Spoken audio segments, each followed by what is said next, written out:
আজকে আমরা বানাবো ডিমের তরকারি। সিম্পল এই রেসিপিটা বানানো খুবই সহজ। চলুন শুরু করা যাক আমাদের এই রেসিপি। তো তার জন্য সবার প্রথমে মশলা বানাবো। তো আমি এখানে সবার প্রথমে পরিমাণ মতো আদা রসুন ছাড়িয়ে নেবো, আর লঙ্কা পেঁয়াজ। তো আমি এখানে 8টা কাঁচা লঙ্কা, একটা গোটা টমেটো নিয়েছি। এখানে আমি 2টো মিডিয়াম সাইজের পেঁয়াজ নিয়েছি। তারপরেতে পরিমাণ মতন আদা আর রসুন দিয়ে দিচ্ছি। আদা রসুন দেওয়ার পর আমরা এর ভিতরে 2টো দারচিনি আর 2টো লবঙ্গ দিয়ে দিচ্ছি। তারপর এর ভিতরে আমরা এখানে দিয়ে দিচ্ছি 1 চামচ গোটা জিরে। এবার সামান্য পরিমাণ জল দিয়ে এটা আমরা মশলা করে নেব। দেখুন আমাদের মশলা হয়ে গেছে। তো এই মশলাটা এবার আমরা একটি পাত্রে নামিয়ে নিচ্ছি। আপনারা স্বাদ অনুযায়ী ঝালটা দেবেন। এখানে আমি কাঁচা লঙ্কা ইউজ করছি, আপনারা চাইলে শুকনো লঙ্কাও ব্যবহার করতে পারেন। সমস্ত মশলা আমরা একটি পাত্রে নামিয়ে নেব। এর পাত্রে নামিয়ে নিয়ে আমরা মশলাটা সাইডে রেখে দেবো। তারপর আমি একটা খালি বাটি নিচ্ছি। খালি বাটি নিয়ে 1 কাপ জল নিচ্ছি। 1 কাপ জলটা সবার প্রথমে আমি এই ঢাকনার উপরে জলটা দিয়ে এর গায়ে যত মশলা আছে সেই জলটা আমি এই যেটা মশলা করেছি সেই ভিতরে দিয়ে একটা বাটিতে রেখে দিচ্ছি। এই মশলার জলটা আমরা পরে ইউজ করব, তো এটা সাইডে রেখে দিলাম। তো এরপর আমি সেদ্ধ করা 4টে ডিম নিয়েছি। 4টে ডিম আমি একটা কাঁটা চামচ নিয়ে হালকা করে এর ভিতরে ফুটো করে দিচ্ছি। যখন আমরা ডিমটা ভাজবো তাতে ডিমটা ফেটে না যায়। আপনারা যদি এরমভাবে ফুটো না করেন, যখন ডিমটা আপনারা তেলে ভাজবেন তখন এটা ফাটতে শুরু করে। তো তার জন্য আমরা এটা হালকা করে ফুটো করে নিচ্ছি। ফুটো করে নেওয়ার পর এতে 1/2 চামচ হলুদ দিয়ে দিচ্ছি। শুধুমাত্র হলুদ দেবো। হলুদ দিয়ে হলুদের সঙ্গে ডিমটাকে আমরা 10 সেকেন্ড ধরে ভালো করে মিশিয়ে এবার এটা সাইড করে রেখে দিচ্ছি। তো এরপর আমরা এখানে পরিমাণ মতন আলু নিয়েছি। আমি এখানে 4 পিস আলু ছোটো ছোটো করে কেটে নিয়েছি। এটাও আমরা সাইডে রেখে দিচ্ছি। তারপর আমরা গ্যাস ধরিয়ে দিচ্ছি। গ্যাস ধরিয়ে আমরা কড়াই বসিয়ে দেবো।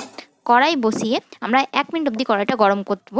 1 মিনিট হয়ে গেলে এতে আমি দিয়ে দিচ্ছি 4 চামচ সরষের তেল। সরষের তেলটা আমি 30 সেকেন্ড অবধি গরম করব। 30 সেকেন্ড গরম হয়ে গেলে গ্যাসটা একদম কমিয়ে আমি এর ভিতরে আলু দিয়ে দেবো আর হলুদ দিয়ে দিচ্ছি। এটাকে আমি 1 মিনিট ধরে রান্না করব যতক্ষণ না কালারটা চেঞ্জ হয়। কালার চেঞ্জ হলে এটা একটি পাত্রে নামিয়ে ওই তেলে আমি 30 সেকেন্ড আরও অপেক্ষা করব। এই তেলটা যখন গরম হয়ে যাবে গ্যাসটা একদম কমিয়ে দেবো। তারপর আমি এই ডিমগুলো এর ভিতরে দিয়ে দেবো। ডিম যেটা হলুদের সঙ্গে মাখিয়ে রেখেছি সেটা দিয়ে গ্যাসটা আমাদের কমানোই থাকবে। এটাকে কমিয়ে আমরা 1 মিনিট ধরে রান্না করব, ডিমগুলো যাতে ভাজা হয়ে যায়।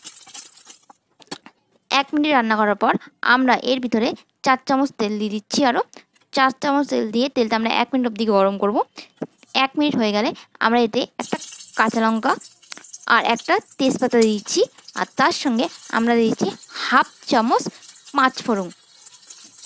5 ফোড়ন দিয়ে আমরা এটাকে 10 সেকেন্ড অবধি রান্না করব। 10 সেকেন্ড হয়ে গেলে আগে থেকে যে মশলাটা আমরা করে রেখেছি এই সম্পূর্ণ মশলাটা এর ভিতরে দিয়ে দিচ্ছি। মশলা দিয়ে গ্যাসটা আমাদের কমানো হবে। কমিয়ে আমরা এই মশলাটা আমরা 30 সেকেন্ড অবধি রান্না করব। গ্যাস কমিয়ে, গ্যাস বাড়িয়ে মশলা রান্না করবো না, তাহলে মশলাটা পুড়ে যাবে। 30 সেকেন্ড হয়ে গেলে এতে পরিমাণ মতন হলুদ দিচ্ছি। হলুদ দিয়ে আরও আমরা 30 সেকেন্ড অবধি রান্না করব। 30 সেকেন্ড আরও রান্না করার পর এতে আমরা আগে থেকে যে ভেজে রাখা আলু ছিল সেই আলুটা দিয়ে আরও আমরা 1 মিনিট ধরে রান্না করব।